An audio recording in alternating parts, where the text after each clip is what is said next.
monsieur, merci de rejoindre Eden Télévision, le journal. Voici les titres. La plateforme Talent 10 ans était en congrès ce samedi. Au thème des travaux, les congressistes ont décidé de se conformer à la réforme du système partisan. Le projet d'enregistrement à titre dérogatoire de l'état civil PEDEC a démarré ce lundi 26 novembre 2018 au Bénin. Vous suivrez des propos de la ministre des Affaires sociales à ce sujet dans un instant. Et puis, célébration de la 30e journée nationale des affaires sociales. C'était le week-end en présence de la ministre Bintou Adam Taro. Voilà pour le sommet.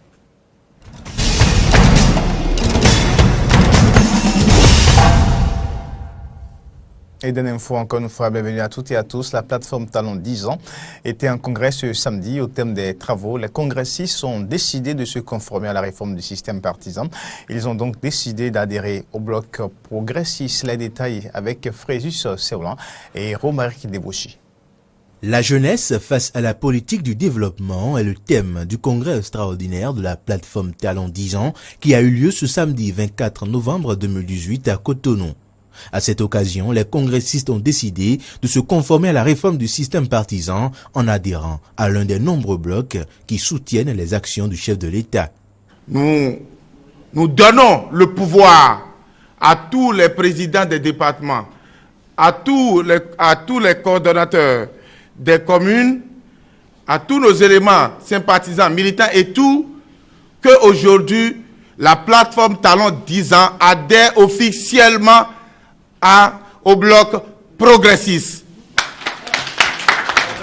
En présence des coordonnateurs des sections Plateau, Mono, Koufo et Littoral, le président national de la plateforme Talent 10 ans a convié tous les militants à s'engager pour l'animation du bloc progressiste. Je demande du moins humblement aux congressistes de commencer par faire les sondages, aller sur le terrain, commencer par parler la même langue avec les députés, avec les directeurs, avec les ministres qui sont dans le bloc progressiste. Il faudrait que vous vous approchiez d'eux pour dire nous sommes avec vous et nous voulons travailler en collaboration, en synergie pour accompagner le chef de l'État. À en croire Anselme Degbe, toutes les dispositions sont prises pour une synergie d'action entre les leaders du bloc progressiste et ceux de la plateforme Talent 10 ans. Plateforme Talent 10 ans, 10 ans, 10 ans. Le regroupement des artistes coiffeurs et coiffeuses et esthéticiens de l'arrondissement de Godomé, Rassé Keb, a honoré les coiffeurs et coiffeuses de l'arrondissement. C'est à travers une cérémonie officielle de distinction qui s'est déroulée ce samedi 24 novembre 2018 à Godomé en présence des autorités. Reportage. Ils sont au total 20 lauréats, coiffeurs-coiffeuses, à être distingués par l'association Rassège. Cette cérémonie de distinction s'est officiellement déroulée ce samedi 24 novembre 2018 à Godomé, en présence des autorités locales et les différents artisans. Victorin Akizano, président de Rassège, nous précise ici l'opportunité de cette cérémonie. Cette cérémonie de distinction est donc un hommage qui vous est rendu et constitue du coup un signe précurseur et de reconnaissance de votre métier qui doit sonner le glas de l'union de tous les coiffeurs et coiffeuses esthéticiens de l'arrondissement de Godomé. Arnaud Doyon, parrain de l'événement, a non seulement fait l'historique de cette organisation, mais aussi a exhorté ses coiffeurs-coiffeuses à avoir l'amour de ce métier. La coiffure peut nourrir celui qui la pratique. Et celui qui pratique la coiffure selon les normes.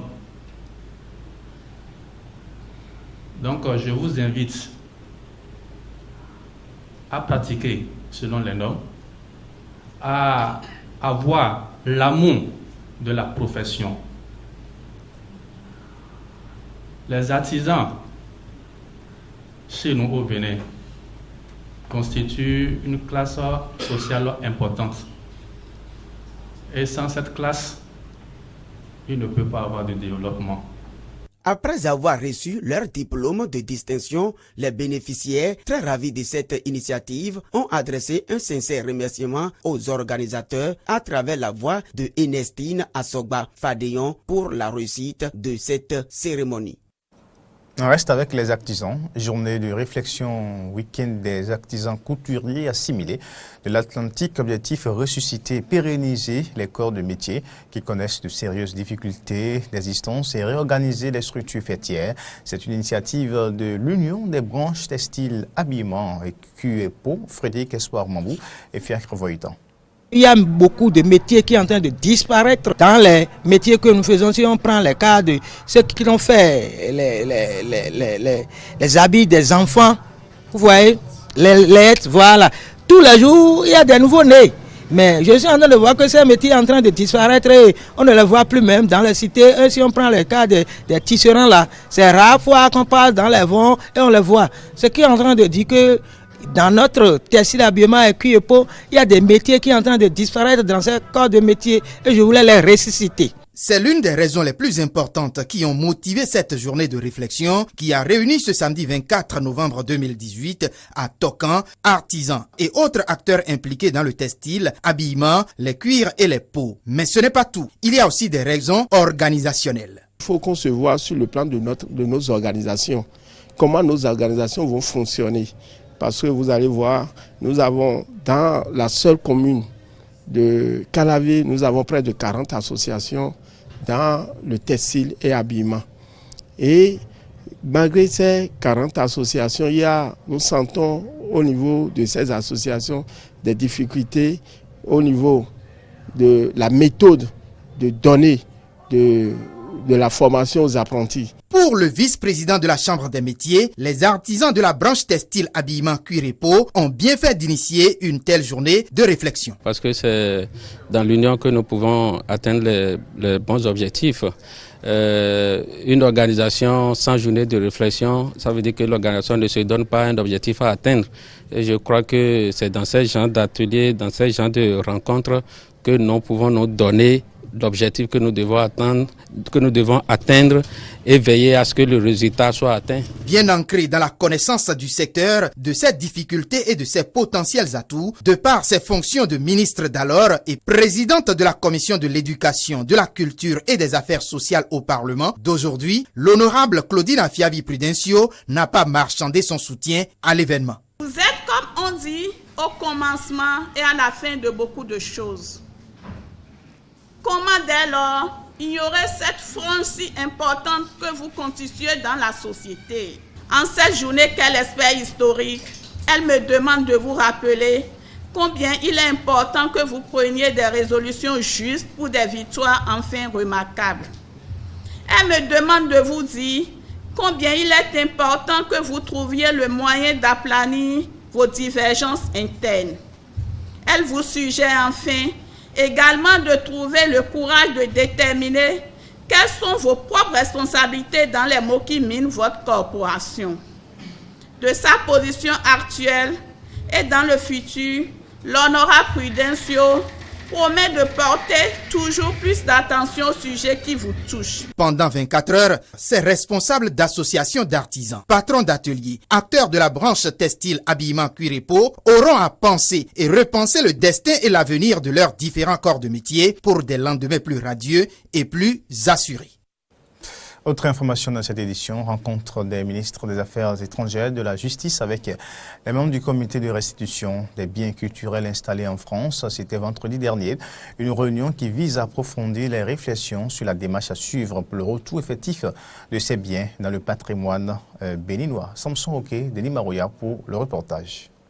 Des ministres du gouvernement et les membres du comité de restitution des biens culturels sont ici pour renforcer les réflexions sur les stratégies pouvant aboutir au retour au bécail du patrimoine culturel béninois installé en France. Pour le ministre des Affaires étrangères et son homologue de la justice, la démarche du gouvernement n'est pas conflictuelle mais s'inscrit dans le cadre d'une approche consensuelle dans un cadre purement juridique. Nous ne sommes pas dans la revendication, nous sommes dans une démarche de coopération. Une coopération avec un pays dont nous sommes très proches. les hasards de l'histoire ont fait que nous partageons beaucoup de choses avec la France. Et cet après-midi, ce que nous avons fait, c'est de venir nous rendre compte de l'état d'avancement des travaux de la commission que le président de la République a mise en place sous la direction du professeur Tidjani Serpos. Et je pense que les choses avancent normalement. Le comité va étudier le rapport Savoie et mais avant ce rapport, le comité lui-même a produit déjà des éléments d'appréciation qui sont soumis à la haute attention du président de la République. Nous avons assisté à la réunion du comité mis en place et qui nous a fait le point de ces dirigeants de ces activités et qui prévoit organiser entre autres au début de l'année prochaine un colloque. Ce colloque-là, s'il se tient, ce sera un autre acte majeur dans le processus convenu avec nos partenaires pour aller vers la restitution effective, en tout cas vers le retour effectif de ces biens-là que nous attendons.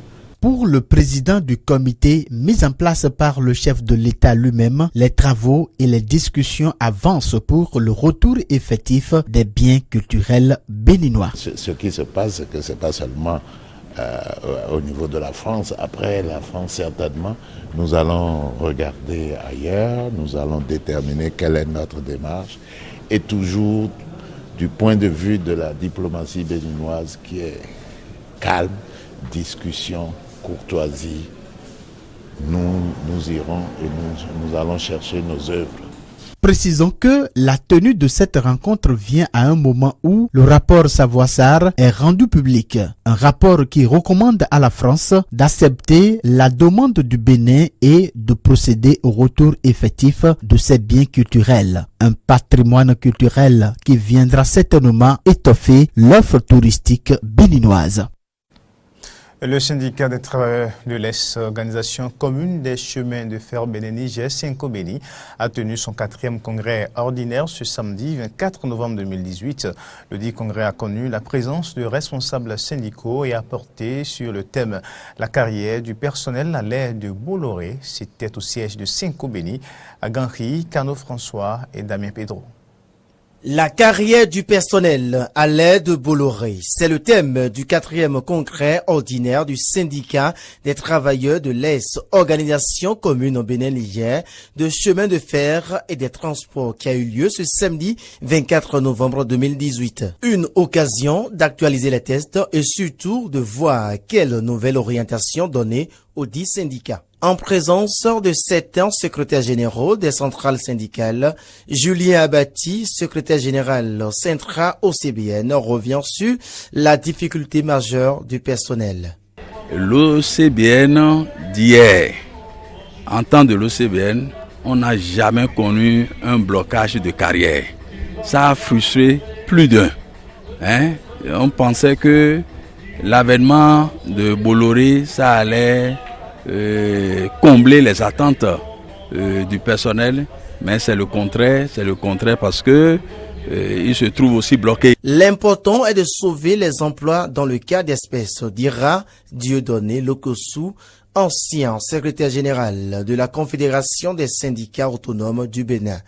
L'essentiel pour moi est que les emplois soient sauvés ou sauvegardés, quel que soit le nouvel employeur qui arrive. Quant à Noël Chadaré de la Confédération des organisations des syndicats indépendants du Bénin, il est important de maintenir le dialogue entre syndicats et employeurs. Si l'entreprise ne survit pas, vous-même, vous allez disparaître. On ne vous nourrit pas le seul lien entre l'enfant et la mère dans le ventre. Si le cordon ombilical est rompu, la nourriture ne peut pas passer. Donc, il est important que vous privilégiez le dialogue avec les patrons. Il est à noter que des séances de sensibilisation du personnel se multiplieront dans les jours à venir pour que employeurs et employés ne soient pas divisés. Et les autorités en charge de la santé et les partenaires techniques et financiers étaient en atelier ce 23 novembre 2018 à Cotonou. Une rencontre dont l'objectif est de faire le bilan du programme d'appui à la santé maternelle et infantile PASMI 5 ans après son exécution. Voici le compte rendu de cet atelier bilan avec Samson Oké, Fiacre Voitan. présenter les stratégies utilisées de 2012 à 2018 et les résultats en vue d'en tirer des leçons et faire des recommandations. C'est l'objectif de cet atelier bilan du programme d'appui à la santé maternelle et infantile PASMI tenu ce 23 novembre 2018 à Cotonou. Une rencontre qui a réuni partenaires techniques et financiers, autorités sanitaires et autres acteurs de la santé. Pour le ministre de la Santé Benjamin Humpati, ce programme dont le but est de contribuer à l'amélioration de la santé maternelle et infantile au Bénin a qualitativement impacté le système sanitaire béninois. L'engagement des différentes structures bénéficiaires aux côtés de l'unité de gestion sous l'égide des deux ministères en charge de la maîtrise d'ouvrage et l'accompagnement soutenu de l'Agence française de développement ont rendu possible la réalisation des objectifs assignés à ce programme. Grâce à cet appui, le PASMI a réalisé une performance de 98,81%, laquelle performance a permis d'impacter positivement le système de santé. Le programme d'appui à la santé maternelle et infantile a eu de grands impacts positifs dans sa mise en œuvre. Et face à ces résultats reluisants, les partenaires techniques et financiers s'émerveillent. Le PASMI a in fine réussi à renforcer significativement et de manière concrète l'offre de soins dans les structures sanitaires appuyées. L'EFD se réjouit de cette exécution réussie, malgré les difficultés traversées et les doutes qu'il a fallu surmonter. Cela permet à l'Agence française de développement aujourd'hui d'envisager de continuer ses appuis au secteur de la santé au Bénin. D'un coût global de 10 millions d'euros, le programme d'appui à la santé maternelle et infantile, dont la convention a été signée le 15 mai 2012 entre le Bénin et l'Agence française du développement, concerne deux domaines prioritaires: le renforcement du plateau technique des formations sanitaires et des antennes départementales de transfusion sanguine et le développement du capital humain. Le projet d'enregistrement à titre dérogatoire l'état civil PEDEC est entré dans sa phase active ce lundi 26 novembre 2018 au Bénin. L'annonce a été faite samedi à Bokpa par la ministre des Affaires sociales et des microfinances. Suivons ici un extrait des propos de Bintou Adam Tchabi Taro, ministre des Affaires sociales et des microfinances au micro Eden Télévision de Jonas Bochi. Loin d'être un fait de hasard, le choix de la commune de Bopa pour abriter cette 33e journée nationale des affaires sociales au Bénin vient à point nommé pour attirer davantage le regard des acteurs sociaux pour le bien-être des populations de cette commune. De nombreuses politiques de promotion sociale ont été élaborées et mises en œuvre. Des actions ont été menées par le conseil communal dans ce sens, mais force est de constater qu'aucune de ces initiatives n'a encore réussi à sortir nos populations de la précarité. Aujourd'hui, de nombreux ménages ont encore du mal à s'assurer un repas quotidien. Le taux de pauvreté reste très élevé. L'accès aux services de santé ainsi qu'au microcrédit des personnes démunies du secteur informel laisse encore à désirer. Mieux que le maire de Bopa, le préfet du Mono espère que la commémoration de la Journée nationale des affaires sociales dans cette commune pourrait drainer plus d'actions sociales pouvant impacter la vie des populations. La joie qui m'anime ce jour est immense, car la commune de Bopa fait partie des communes difficiles d'accès et enclavées de notre département.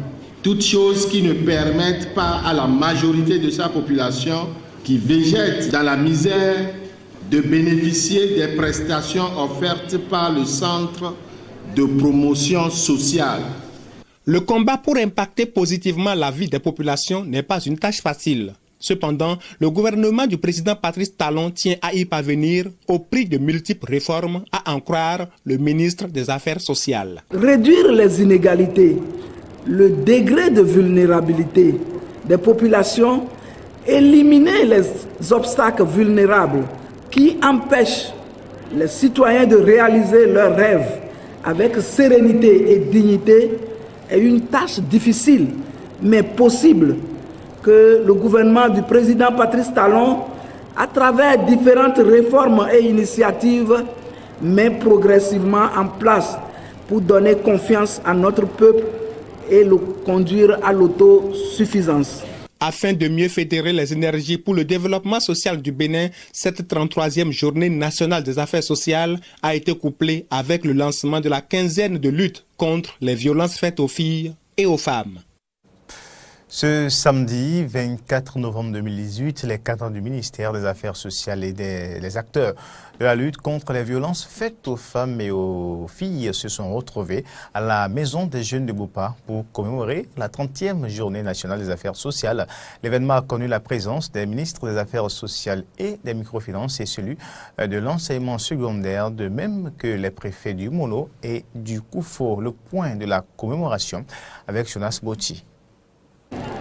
Le président Patrice Talon, pour donner un titre à chaque personne recensée, a autorisé qu'on délivre gratuitement des actes de naissance à ceux qui n'en ont pas, pour qu'ils deviennent des citoyens à part entière. L'opération démarre pour une durée de 15 jours, du lundi 26 novembre 2018 au lundi 10 décembre 2018 dans les arrondissements de chaque commune. Et là, vous aurez un agent médical assermenté et l'agent en charge de l'état civil assigné à cette mission qui vont vous recevoir. Nous les prions de recevoir chaleureusement tous ceux qui se présenteront à eux à cet effet. Les chefs services de la préfecture d'Aplaroué pourront circuler désormais plus aisément dans leurs communes respectives du Koufo pour assister les populations. Ils ont été dotés des moyens roulants par le préfet du Koufo. Jonas Boti était également à la remise officielle du matériel roulant. Suivons ce reportage. Favoriser le contact permanent entre les cadres de la préfecture d'Aplaroué et les communes du Koufo afin de mieux les appuyer en assistance conseil, c'est le but que vise cette remise de moyens roulants au chef service de cette préfecture, à en croire le préfet Christophe Megbedi. Le gouvernement du président Patrice Talon, dans le cadre de l'opérationnalisation des préfectures, des départements, a bien voulu, à travers notre ministère, nous permettre de doter le chef service de quelques motos pour leur permettre d'être sur le terrain, dans les communes, favoriser donc le travail qui est fait au niveau donc des communes en termes d'appui conseil. L'orientation d'une partie du crédit délégué de la préfecture d'Aplaroué vers l'acquisition des moyens roulants au profit des chefs services témoigne de l'attachement du chef de l'État au bon fonctionnement de cette structure, selon Nassirou Farougou, chef service affaires générales de la préfecture d'Aplaroué. Ceci témoigne de l'importance que le président de la République a pour les départements, en général le département du Koufo en particulier. Et vraiment, nous ne cesserons jamais de remercier le président de la République, le président Talon, et le ministre des Finances et le ministre de la décentralisation, notre ministre de tutelle. Nous promettons d'améliorer notre rendement. Nous promettons également de faire bon usage de ces moyens roulants. Avant la remise des clés de ces motos aux bénéficiaires, le préfet Christophe Megbedi leur a rappelé le respect scrupuleux du code de la route, gage d'un usage efficace et efficient de ces moyens de déplacement. Merci à vous, Jonas Boti. Et c'est la fin de cette édition, mesdames et messieurs. Merci également à vous de l'avoir suivi. Au revoir.